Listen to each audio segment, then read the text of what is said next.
So ladies and gentlemen, welcome to my theory. No, I'm not mad. I know I already went live. This is basically a repeat of the live stream before. I'm crazy. No, I'm not crazy. Oh my god, it's that time of the day. I'm tired, but I'm live again because the last live stream didn't work. The sound was very bad, apparently. So I tried to fix it. So let me know if there are any big updates about the sound, if the sound is sounding better. Hopefully, because I'm not intending to do a third live stream today. 2 is enough. Yeah, 2 is enough. I'm gonna repeat myself again. It's basically the same live stream. So if you already watched it, I apologize. But yeah, we've got transfer news to talk about. When it links to KARSDORP, we've got an interest, an idea, a hypothesis, let's call it that way, when it comes to Wan-Bissaka. It's an idea. And also today, I also want to talk about Mourinho because he actually got back speaking after quite a long while. The last time he spoke to the media was after the Japan tour. So it's been a while since we heard him speak. It's been a while since we heard him, heard his impressions, heard his opinions, obviously in this weird moment of football where the World Cup is in the winter. The team got back together 3 days ago. So he's had 3 days to examine the players, the condition, the physical, the psychological condition of players, and kind of talk it through to us. So we'll definitely discuss what he said in this live stream. But again, if you haven't already, please make sure to smash the like button, subscribe to the channel, and let me know if the sound is any better or not. Please, please, please let me know. Hopefully it is. Please, please, please, please let me know in the live chat. Right. We have an idea. We have, I called it a hypothesis because it kind of is a hypothesis. The idea is Wan-Bissaka. Now, to speak about Wan-Bissaka, we do have to speak about KARSDORP. And I know, it's a pain in the ass. I'm done speaking at KARSDORP too. I'm tired about speaking about KARSDORP. I don't want to speak about KARSDORP anymore, but kind of to get an input of this Wan-Bissaka hypothesis, what is happening with KARSDORP? So basically, KARSDORP did present himself to training sessions, but the big reason of why he presented himself to training sessions is because he wants to avoid massive fines, and he thinks that if he presented himself to training sessions, then he can avoid mega fines coming from the club. Now, he has already got heavily fined. He wants to avoid a further heavy fine, and that's his priority. So he presented himself to training sessions for his own financial sake. Now, the big controversy on this is that Mourinho actually made him train with the team. Why is this controversial? This is controversial because we have a manager who wants to kick the player away from the team, but at the same time, we have the manager which makes him train with the entire team, other than isolate him and make him train by himself. And this has been explained. Why did Mourinho do this? Apparently, sources which are close to Roma and the Roma environment have said that Mourinho's choice of doing this is due to the fact that if he doesn't train with the team, his physical condition will drop, and therefore it will be harder for other clubs to buy him. So, aka, he's done this to facilitate a permanent move away from Roma from KARSDORP, which is it's thought pretty well. But again, he's a player which Mourinho doesn't want in the team, therefore he's out of the plans. Therefore, we need to think about other options. Now, the biggest option, which was the most valid option, which, to be honest with you, I did not like at all, was Hector Bellerin. Hector Bellerin was one of the options, but apparently, according to Fabrizio Romano, Bellerin is gonna stay at Barcelona until the end of the season for sure. So that is basically gone. Our hopes of getting Bellerin in January are gone. Not that I'm disappointed, because I think Bellerin is a bang average player. Then we spoke about other names as well, which weren't that amazing, that impressive. And then we have this idea of Wan-Bissaka to Roma, this hypothesis.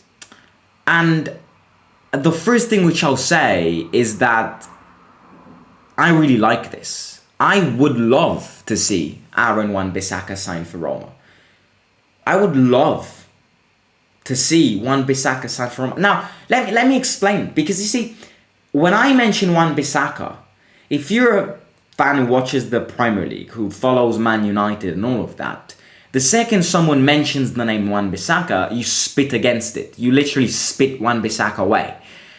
And I think it's wrong to do so. I think it's wrong to do so because Wan-Bissaka, in my opinion, has been killed, has been so tormented by English media that he's been killed. He's been psychologically killed.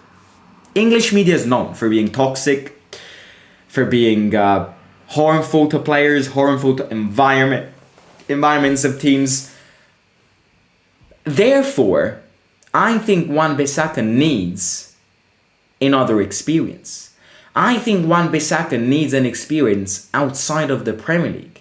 And I wouldn't be surprised if Wan-Bissaka has a new experience outside of the Premier League, maybe in the Serie A, maybe in La Liga, maybe in the French League, something like that. I wouldn't be surprised if Wan-Bissaka shows everyone what Wan-Bissaka is there to do. And I wouldn't be surprised if his £55 million value of a few years ago actually gets understood more.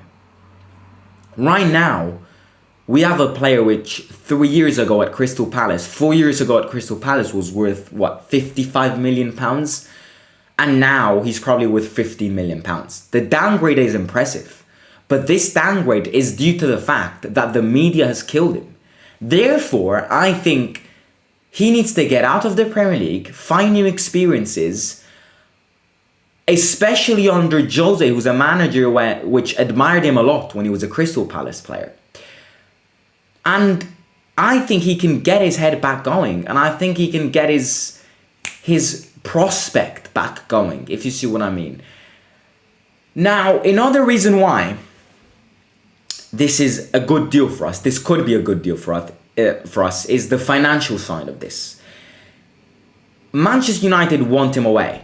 Manchester United have made it clear that he's out of their projects. Therefore, they will facilitate loan moves. In fact, they've already started contacts with many teams which have shown interest in him to try and find a solution with a loan. And I think Roma are interested in him. I mean, I think if you ask Jose, right, get Wan-Bissaka to substitute KARSDORP on earth. So I think that's definitely the first thing which has to be said. The second thing which has to be said is that he earns 4.5 million each season at United. Meaning, now that we're halfway through the season, if he comes on loan until June, means he would earn half of what he currently earns at Manchester United. So we would get him on a loan move, and we would only have to pay half of his salaries, which is 2 million, which I think is affordable, especially when you see players in our team which earn 7, 8, 6.5, 5.5, 7, 6 million. When it comes to salaries, 2 million is affordable, 100% affordable.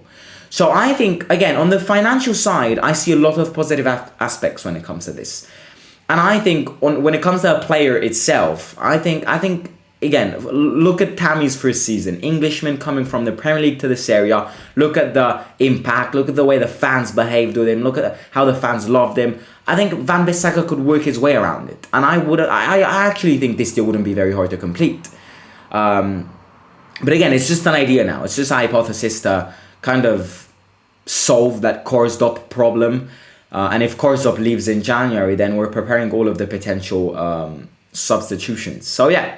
Now the last thing which I want to do is speak about what Jose said. Because again, this is interesting. Because the last time he spoke was after the Japan tour a few weeks ago. So what does Jose feel the condition of players is? What does Jose feel like the Portugal tour will bring? What do you think the Portuguese tour objectives are?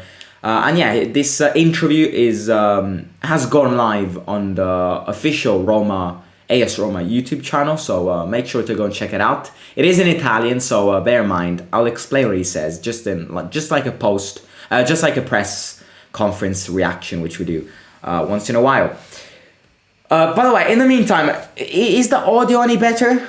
Because it was muffly in the last live stream a few hours ago. Is it better now? Is it still annoying? Does it make that weird sound once in a while? Please feel free to let me know in the live chat. And also don't forget to smash that like button. And subscribe to the channel if you're new here.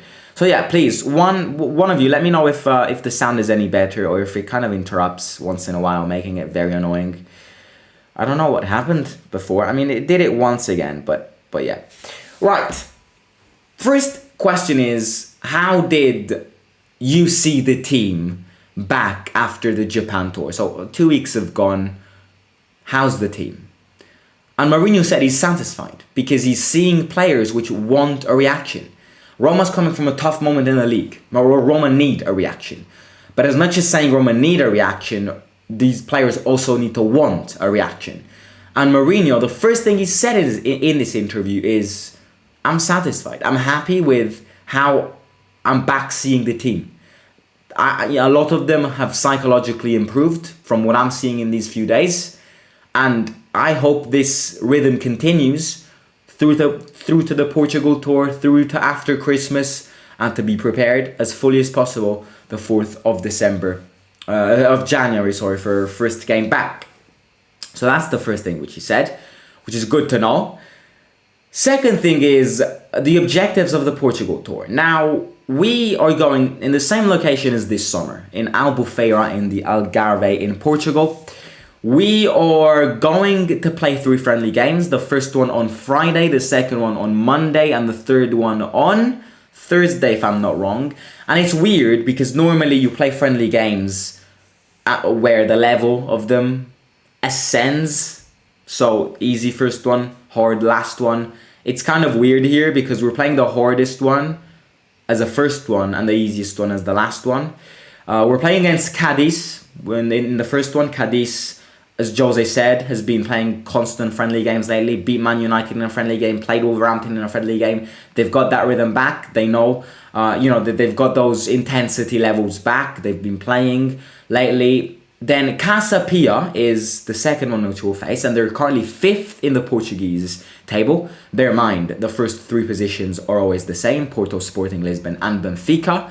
And Braga, if you want to add. So it's a good team. It's a solid team. But what Jose has said is that, yes, the Portuguese league has stopped during the World Cup, but the Portuguese tournament, which is like the inner tournament, like the Coppa Italia or the FA Cup, hasn't stopped. So they have played good level games in these past weeks. And it could be argued that they're the most ready out of the 3 teams which you'll face. And then the last one is Waalwijk from the Netherlands. They're currently fighting to not get relegated in the Eredivisie. And again, they're kind of like us. They haven't been playing much lately, so it's going to be the easiest out of the 3 without a doubt. And yeah, Jose kind of emphasized how the big objective in these friendly games is not to win matches. It's to play.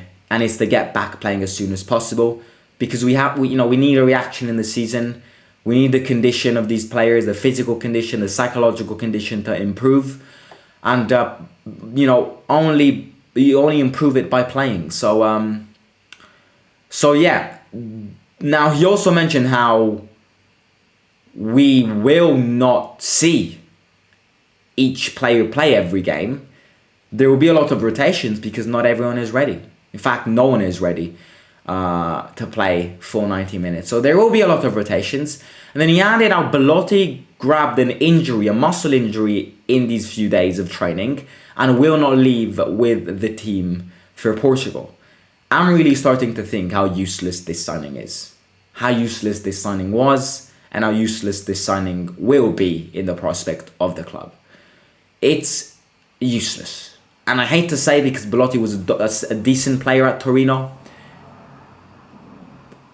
One of the crappiest signings I've seen made by Roma in these past years. Constant injuries, few goals, low impact in games. If Belotti continues like this, he will be sold in June. We have to sell him in June if he continues like this because it's not helping. It's not helping having a second striker which doesn't score the goals. It means that the competition reduces between the second striker and the first striker. It means it's just a useless signing. If it continues to be like this, Belotti can improve, but again, he's played he's been at 3 training sessions and he's already injured. So just nonsense signing, in my opinion. So hopefully something happens. Any updates on Depay, says Luca B. No updates on Depay. I think the real update on Depay is the fact that I think as of now, it will be easier for us to see Depay signed for Roma in June than in January, because apparently he is going to stay at Barcelona until the end of the season. So that is the real update. Again, we'll need to find our ways in the transfer market in January, because we need signings. We can't.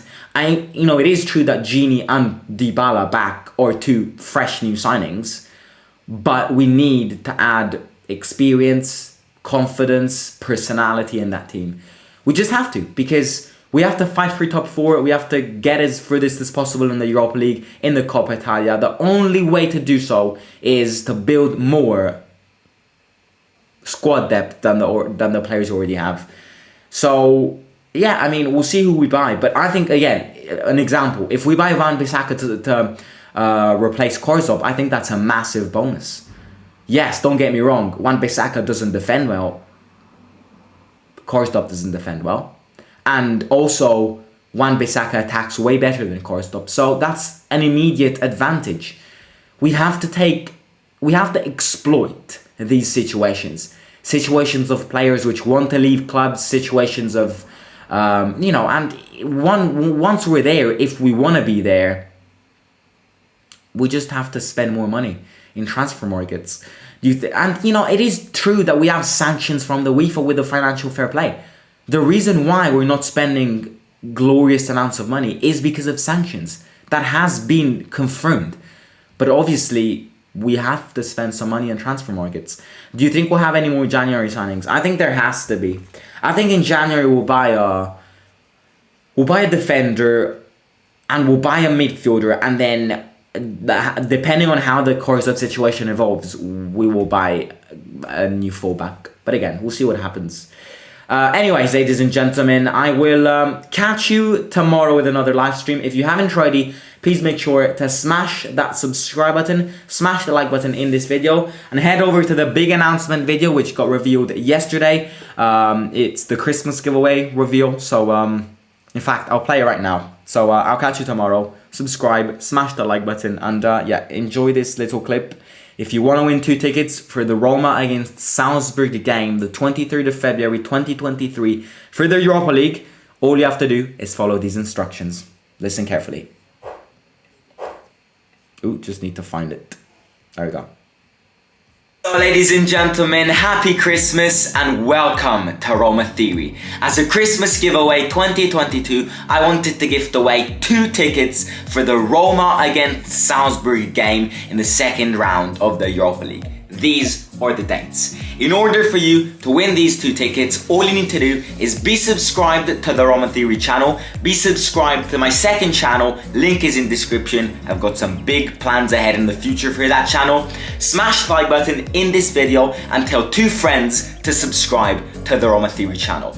Only when you've completed these 4 things, send me an email over at info.thesimonShow@gmail.com telling me your names and why I should pick you to go and see the match in February. Now, I need 2 names. Your name and the person you want to bring. So get your girlfriends, get your children, get your parents, anyone who you'd like to bring. I've got 2 tickets, you and someone else. Send me the names over at info.thesimonShow@gmail.com, and the 27th of December, the winner will be announced. Good luck!